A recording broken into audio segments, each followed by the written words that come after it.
Okay, we are live on YouTube. All right.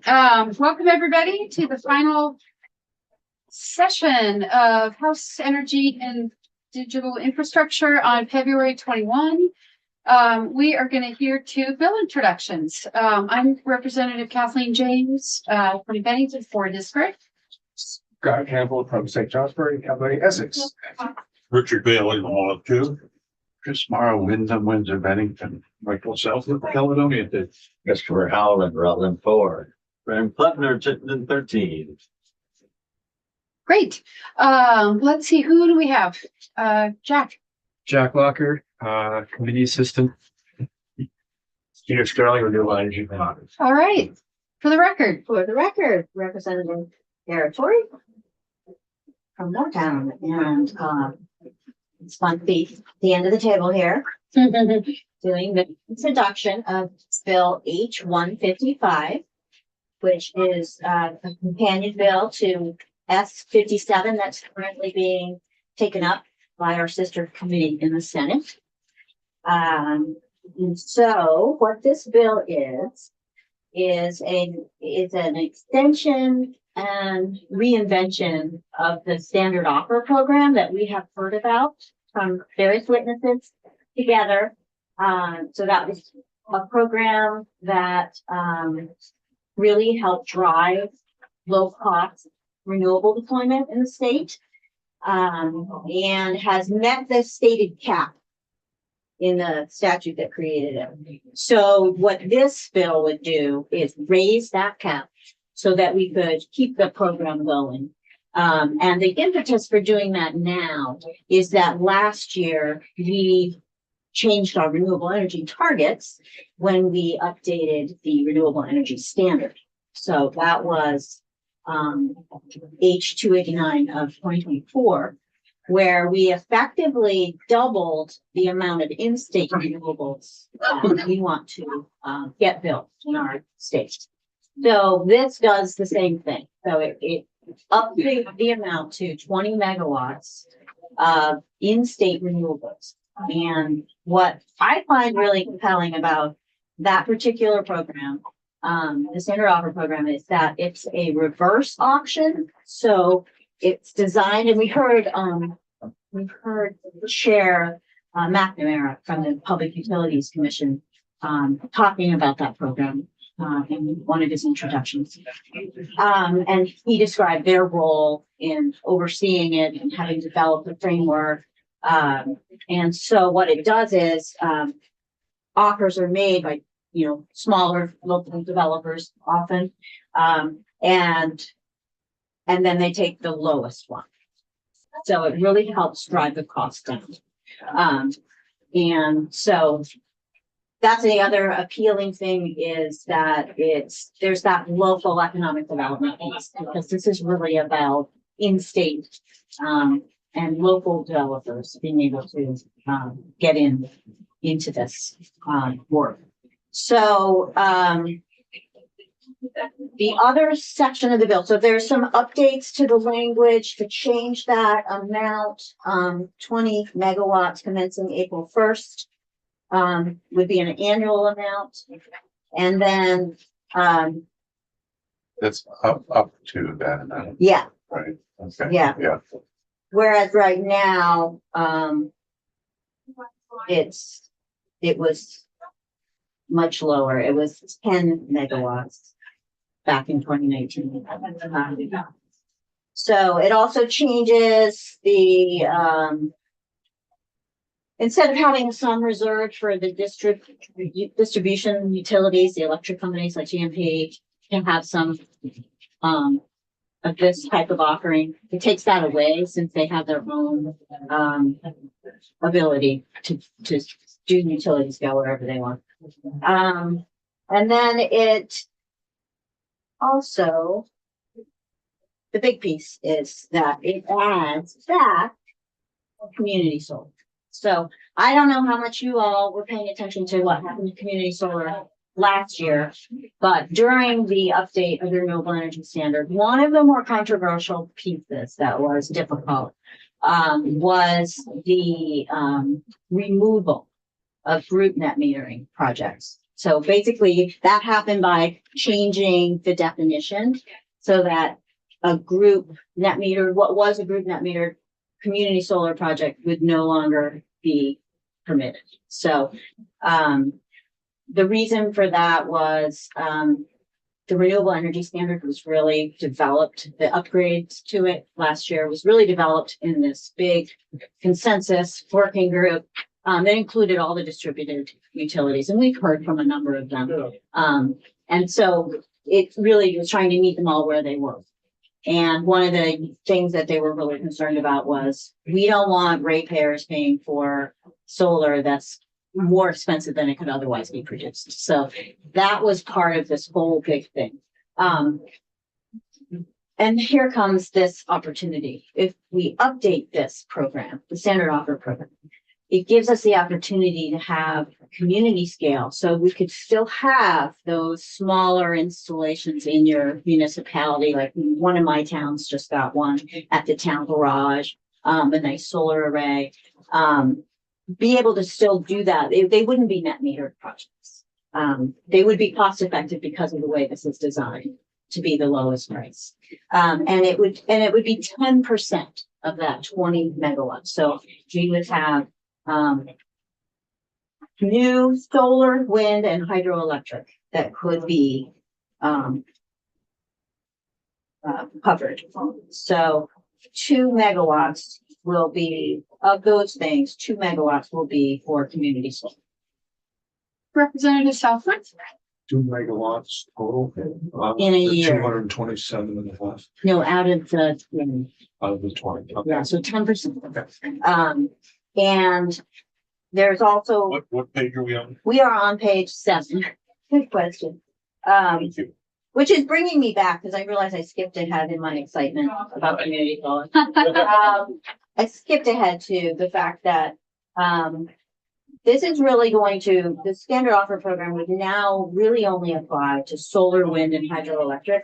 Now, I don't know how well we were all paying attention to Chair McNamara, but he did mention that the standard offer program as it exists now covers other things too, like methane, landfill, those small biomass. This would not include those projects. And that's because this is really trying to limit the renewables to non-combustion sources.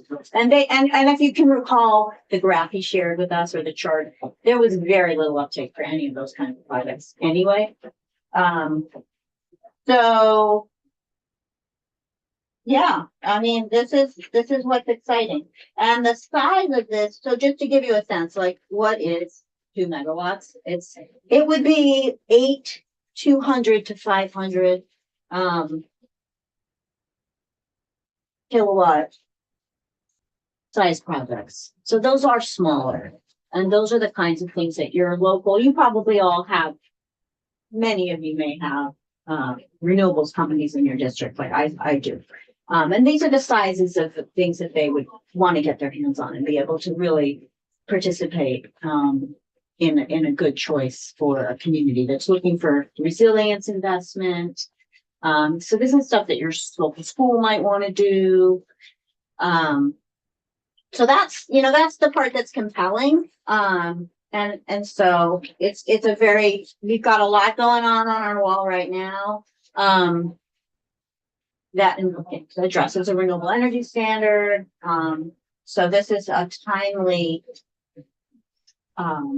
effort for us to consider. And I know that right now it is just getting started down in. Yeah. And thanks for pointing that out. Because it is just in terms of our time and what we're doing here. We've got two bills actively, on the move, being worked on over on the Senate side.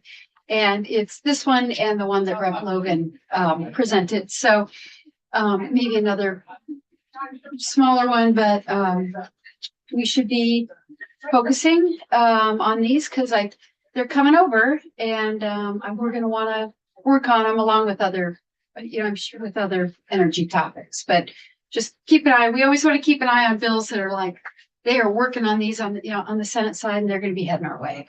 Is the, S, 57 have the same 20 megawatt? Yeah, this number in that? is identical. So it's exactly the same as the one that, at least they started with. So- We'll see what evolves down there. We'll have to wait for the distribution utilities to come in to weigh on, this size of. Oh, of absolutely. 20, but you've got that at the maximum for a downtown Burlington or a municipal area. By municipal area, I mean places with large population density, several substations located around the country and not a place where the substation is miles and miles away. Right, And- so sighting is going to be, that's the big important thing. So we'll take that up when it comes. Right. Representative. I apologize, Representative Torrey, for being late, and if you answered this question already, but standard offer only applies to the utilities that are not at 100% renewable, is that right? No, standard offer is a program for, No, I think it's for only is that true? 100%. 100%. Peter Sterling, renewable energy backup. The utilities that are currently 100% renewable are exempt from the requirement to purchase standard offer power. Right, so I think that Thank you. this would only apply to GMP, BEC, and what's that? And Stowe. Okay, It's, is that clear? I guess that's already in the existing statute. Okay. Can I ask? For the record. For the GMP, I was at a planning meeting, commissioner or regional planning, and they said that the GMP was now met their 2050 renewable goal. That's correct. In what's defined in statute is utilities that were 100% when the original res was passed in 2015. Those are the only utilities that can be exempt if you were 100% renewable in 2015. So to become 100%, you still have to do this. It's the original three. Thank you. Unless you get into the statute. Thank you. Is that related to the tier 2 part of? That's also the tier. Okay. That's a tier two as well. Got it. Yeah. Okay, so again, still in the learning process. With this bill, is this gonna require their utilities to be able to buy this power at market rate? I'm still working with the standard operator.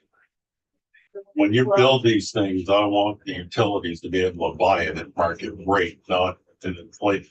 Well, the idea is that it's the lowest cost of those that bid. Competitive system. Standard offer requires an RFP.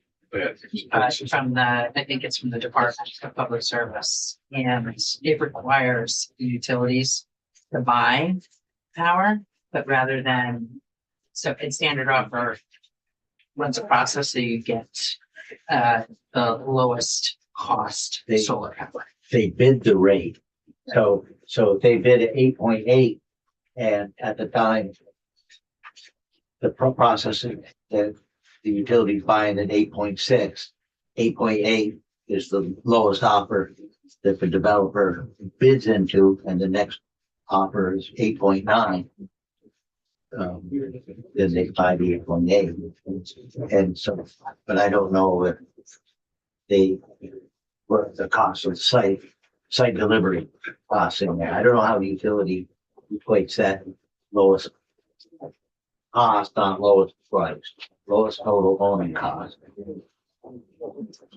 Maybe. Yeah. Go ahead. Well, that whole thing is not related to spot price on the market. If they're locked into a contract to buy this power at 8.8 for X number of years. Right. And so if the market price, of course, can go up and down. And there's separate.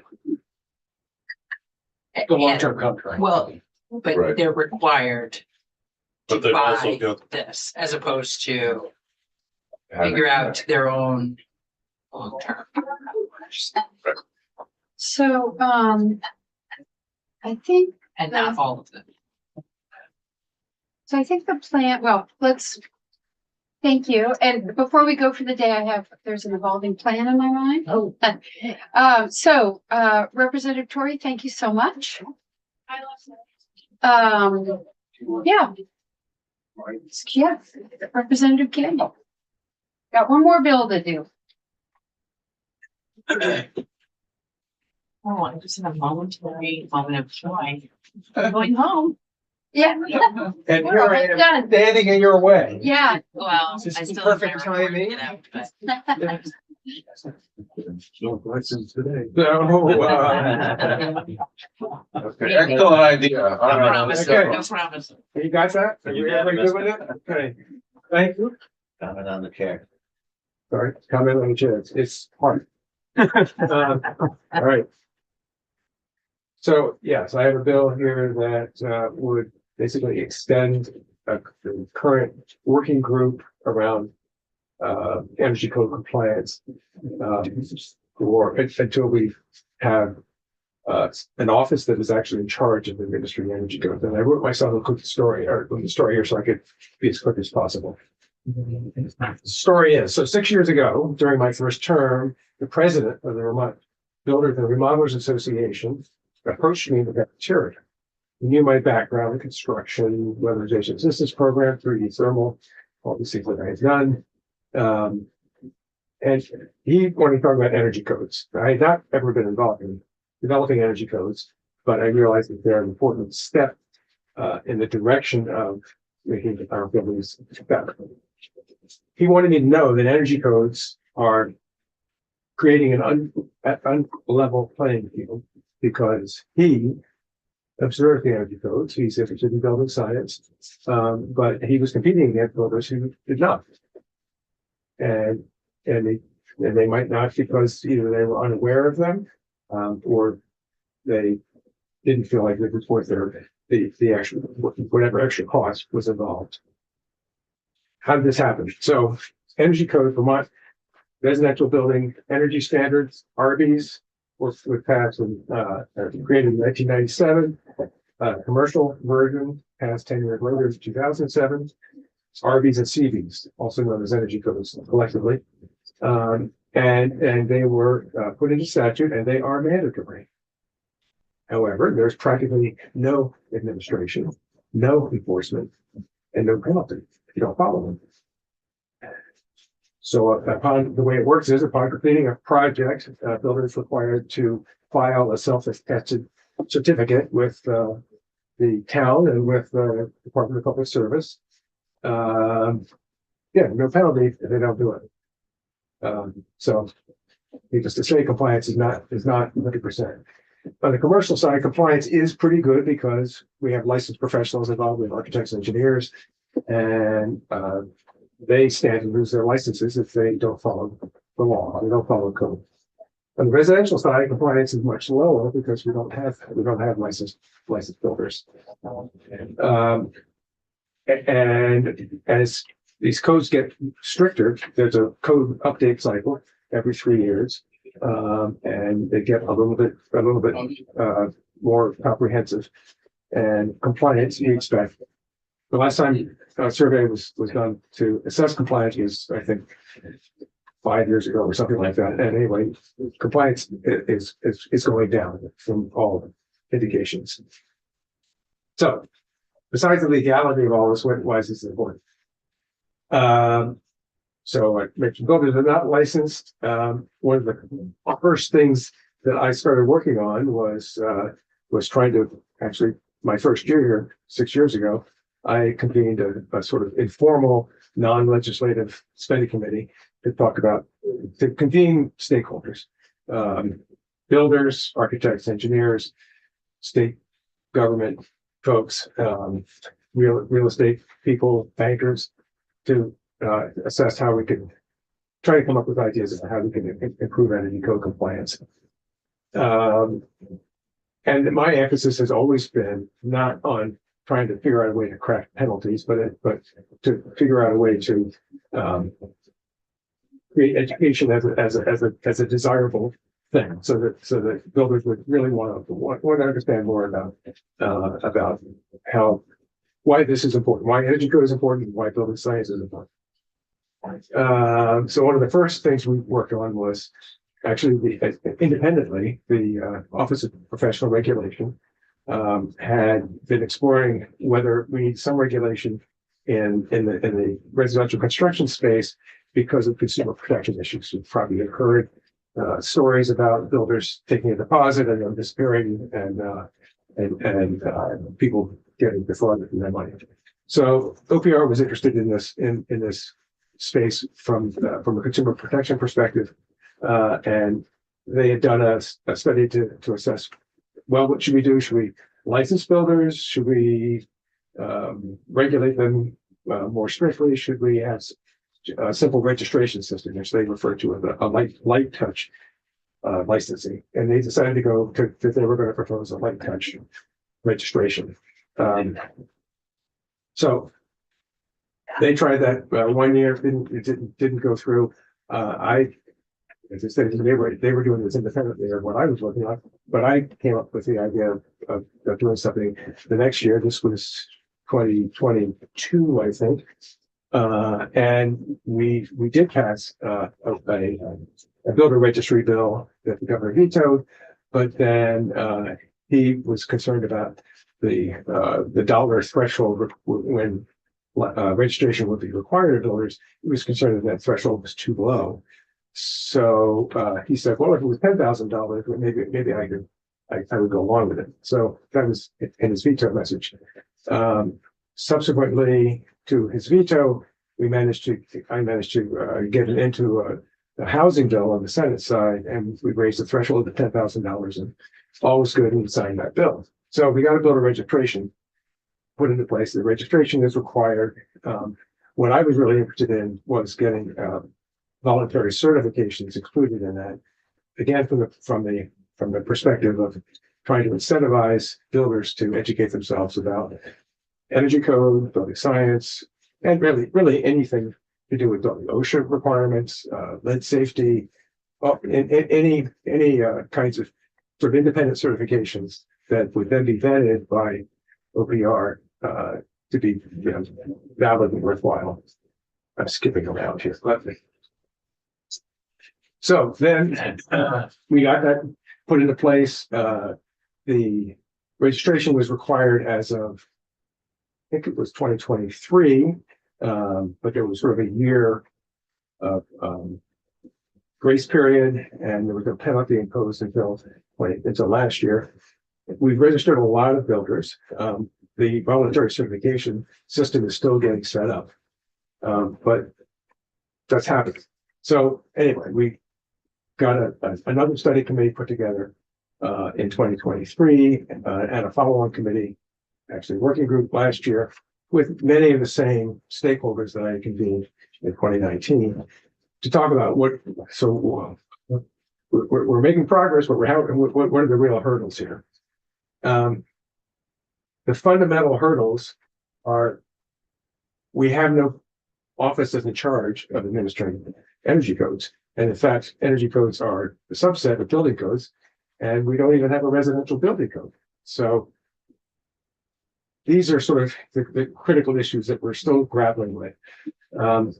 Energy codes are administered and promulgated, and we're not fully administered. They're sort of, let me say, published, promulgated, and updated by the Public Service Department. They really have no capacity to, what I say, fully administer or inspect or enforce energy codes. They're not built for that. The Division of Fire Safety, which handles all building codes, does not have any capacity to take on energy codes. So, and neither one wants to take on energy codes. So this is one of the sort of conundrums we're trying to work through in the working group. So that's kind of where we are. On the building code side, interestingly, there is some movement on that in the Division of Fire Safety, or there has been, using a FEMA grant was incentivizing states to adopt or strengthen their residential building codes from the point of view of resilience and not putting buildings in harm's way from disasters. Whether those grants continue or not is obviously an open question.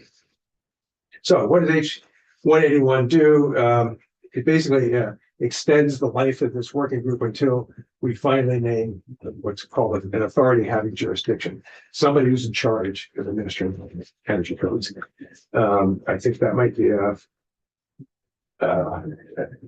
hard pill for the agencies because they don't want to get sort of see committees go on or sort of in perpetuity. But we need to have some endpoint to this process.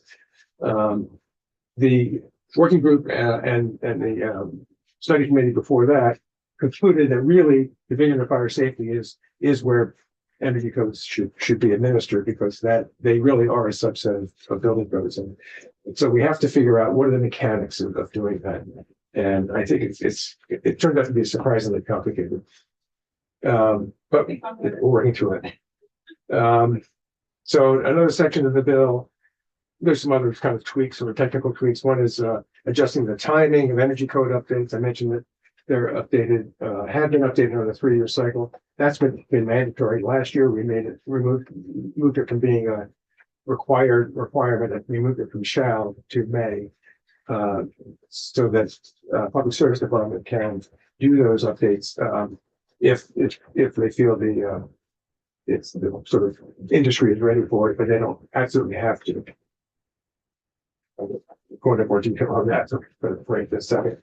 Another section is response to actually OPR's status report on the builder registry. The status report required to be issued last September, and the status report found that the $10,000 threshold, which the governor wanted, and we had sort of reluctantly increased the threshold to. This is the contract threshold that triggers a builder having to register with the state. They found that threshold was just way too high. There are a lot of projects they felt complaints that they hear for contracts or projects that cost a lot less than that. So this bill would lower that threshold from $10,000 to $2,000. And basically exempts, fix-it project, but fix-it projects around the house. But it's intended to catch most of the work that's done for homeowners around the state. And lastly, it actually connects with other efforts, including Representative Logan's bill we just heard, by having the Public Service Department connect energy savings programs like the EEUs, the energy efficiency utility programs, weatherization, Tier 3 work. Those are now measured in terms of energy savings.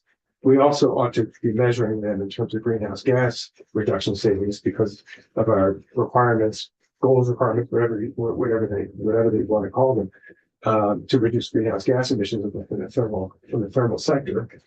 But we need to have an accepted methodology for, first of all, calculating what energy savings are, and then what are those greenhouse gas emissions reductions. So that's the last section of the bill. So that's basically it. I've been working in energy since 1991, and I quickly found it to be an eye glazer for most people.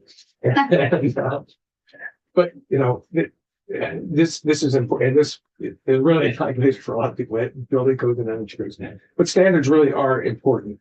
We want to have a construction industry that knows how to make buildings that are safe, helpful, comfortable, durable, energy efficient, sustainable, resilient, and practical. And so, the long road. This is a step on the road. And that's basically it. Scott, thank you so much. What is your sense of urgency or time sensitivity of anything in this bill? Well, the working group that was passed last year, it was a 2-year working group, so it will meet this summer. Okay, so coming- this summer the group will meet? This summer, the group is still authorized. Okay, So the urgency is not necessarily to get this passed this year, so we don't have to pass it by crossover. But, I wanted to get in front of folks so that, it can be talked about and we maybe even attach it to something else. okay, Comes along. That's the point. great. Yeah, a couple quick questions for Rev Campbell. Any idea overall if the reason for, say, non-compliance is based on a dollar value of increased cost in the building or the renovation? There is usually an upfront cost associated with it, yes. What is the lifetime cost is the question, right? But do you think that is what's preventing the compliance piece of it? Certainly it's a factor. We had a really, a great builder involved, not this past year, but the year before, who built in Vermont and in Massachusetts and talked about how frustrating it is, to compete with builders who don't comply with codes. He might be meeting with an owner and present, the project. And so we have to put in this heat recovery ventilation system. And the owner will say, well, how much is that going to cost? It's going to be $5,000. I don't want to do that.